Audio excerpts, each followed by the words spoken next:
Today I will be reviewing the Linsay 7-inch Android tablet. I found this tablet was affordable and hope it's not garbage. The 7-inch screen resolution is actually decent. Other than the charging port, the only other device port is the auxiliary jack for the headphones. The internal speakers are not very loud and sound better from the bottom of a well, so I plugged in my gaming headsets and turned up the volume all the way. They were a little better, but still distributing only about 15 decibels of pure treble. I did also notice with the volume all the way up, the power was disintegrating a little bit more than 1% a minute. There is no doubt I might get over an hour tops out of this battery. On the bright side, there is a SD card slot which allows this brick to be used as a standalone device with no need for Wi-Fi as long as your media is saved on that SD card. It does also have a front and rear cam, but each only have a 2 megapixel quality.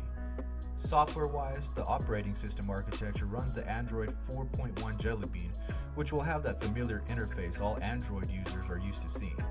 Devices this small are usually only equipped with 1 GB of RAM, which this one is, so the constant Google apps running in the background will bring this device to a crawl if you try to get fancy with all the multiple apps. So in turn, they're almost pointless. Overall, this tablet will actually still serve its purpose for the specific reason I bought it, which was strictly playing videos for my kids while I drive. Since the battery life is trash, I used poor man's ingenuity and just kept the device plugged in at all times while in use. That way it stays charged. Since apps use up too much memory for this tablet, I downloaded a few hours of videos on the SD card. However, I will still say on hot days, I do not leave it in the car because it just tends to run too hot. Is this $45 tablet worth it? Well, it depends on what you're using this for. But unless you plan on keeping this plugged in most of the time and do not mind the low volume audio, most likely not worth it.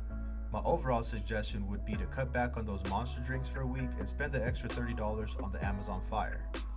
Thanks again for watching, and as always, till next time.